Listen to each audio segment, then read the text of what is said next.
Bienvenue dans cette vidéo du mardi.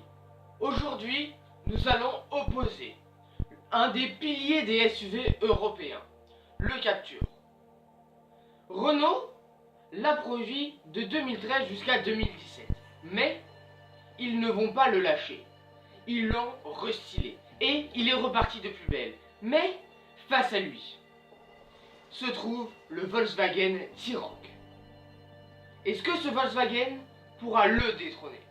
C'est ce que nous allons voir dans cette vidéo. Le T-Cross amène une nouveauté chez Volkswagen. On peut y voir très clairement cette nouvelle ligne entre ces deux feux imposants sur la calandre. Quant à ça, le Captur, il vieillit bien, mais il séduit davantage grâce à ses couleurs bidons. Comparé à ça, son concurrent du jour, lui, propose des couleurs flashy mais sans beaucoup d'originalité. Pour ce qui est du coup du style extérieur, nous donnons le point au Captur. Si l'on entre dans ces deux SUV, on observe que l'intérieur du T-Cross est un peu inspiré de son extérieur. On y voit des lignes racées et épurées, avec un style assez futuriste. Quant à ça, son concurrent, le Captur, vieillit un petit peu moins bien à l'intérieur.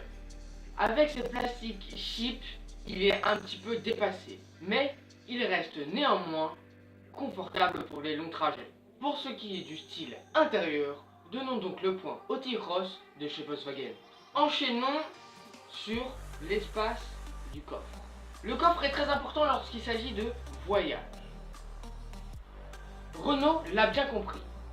C'est pour cela que le Captur est très apprécié pour sa modularité, avec sa banquette arrière coulissante, qui lui offre un coffre de 455 litres. Le T-Cross a repris cette astuce et possède lui aussi un coffre de 455 litres. Par ailleurs, il possède aussi le siège avant passager rabattable, ce qui lui permet de transporter des objets longs et encombrants. Il possède donc un volume maximal de 1285 litres. Quant à lui, le Captur de 1.6 TDI d'une puissance de 95 chevaux. Un autre moteur qui fonctionnera au sans-plomb avec un 3 cylindres 1.0 TSI de 95 et 115 chevaux. Si vous voulez un peu plus de puissance, il existera un 4 cylindres 1.5 TSI de 150 chevaux.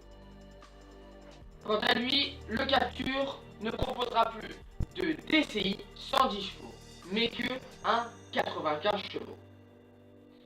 Il proposera néanmoins son nouveau moteur 1.3 TCE, qui est quant à lui décliné dans sa version 130 chevaux et 150 chevaux. Pour ce qui est des équipements, le Captur nous propose un régulateur adaptatif, une aide au créneau et une détection d'angle mort. Le T-Cross propose en plus des atouts que propose le Captur. Il propose une aide à la maintien de voie, un détecteur de fatigue, même s'il est préférable de s'arrêter pour se reposer lors de longs trajets. Il propose aussi un détecteur d'angle mort comme le Captur. Pour ce qui est des deux équipements de ces véhicules, nous donnerons le point au T-Cross. Voilà pour ce qui est des équipements et cylindrés que nous proposent ces deux constructeurs. Passons maintenant à la conclusion. Faisons un petit récapitulatif. Aujourd'hui, nous avons opposé un SUV français, le Captur, et un SUV allemand, le T-Cross de Volkswagen. Le Captur plaît plus pour son style extérieur avec ses couleurs bidons qui amènent un petit peu d'originalité. Par conséquent, le T-Cross ne plaît pas trop pour son style extérieur, mais plutôt pour son style intérieur qui fait plus travailler, plus chic. Néanmoins, le Captur propose plus de rangement que son concurrent du jour, avec un rangement sur le tableau de bord, un tiroir coulissant ainsi qu'un coffre qui équivaut à son concurrent du jour, le T-Cross de 455 litres. C'est ce que je vous ai dit auparavant. Mais là où le T-Cross marque des points de plus, c'est quand on vient parler d'options. On a vu tout à l'heure que le T-Cross proposait, en plus des options du Captur, pas mal d'options et c'est là où le T-Cross marque beaucoup de points comparé à son concurrent.